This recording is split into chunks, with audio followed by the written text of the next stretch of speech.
So 2 days ago, Israel launched a bombing campaign dubbed Operation Protective Edge against Gaza that's still ongoing.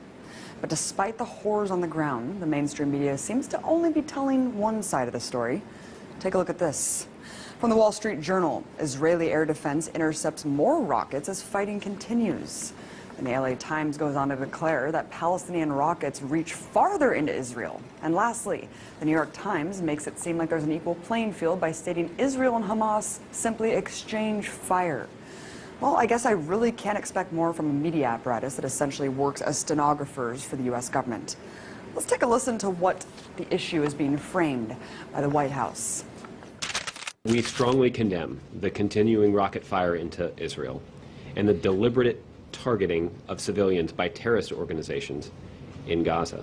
No country can accept rocket fire aimed at civilians, and we support Israel's right to defend itself against these vicious attacks. At the same time, we appreciate the call that Prime Minister Netanyahu himself has made publicly to act responsibly. Wait, what? Acting responsibly? I must be in the twilight zone, because to me, the collective punishment of an entire population is the opposite of responsible. So, what's the reality on the ground? Well, just in the last 24 hours, Israeli forces have conducted airstrikes that have struck 160 sites in Gaza, according to the IDF. In total, 550 sites have been bombed. And considering the fact that Gaza is one of the most densely populated places on Earth, with over 1 million inhabitants, any aerial strike conducted in the region almost certainly means civilian deaths.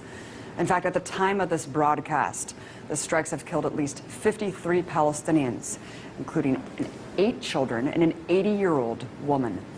According to the Palestinian Minister of Public Works and Housing, at least 50 homes have been destroyed so far and 1,700 damaged. So when the IDF talks about hitting, quote, Hamas targets, remember that Hamas is the democratically elected leadership of Gaza, which could mean any government building or social services for Palestinians. So while the U.S. government can go on and on about Israel's right to defend itself, take heed of the increasing death toll in Gaza and the fact that no Israelis have yet died as a result of Hamas rockets. Look, I denounce deadly force on both sides. But it's important to not frame this as a cycle of violence that's equal. One is the colonizer-oppressor, the other, the colonized oppressed. As IDF General's son Nico Piled said just yesterday on the show, there are 2 choices for Palestinians in occupied territories: to completely surrender or resist. And resistance is what we're seeing now.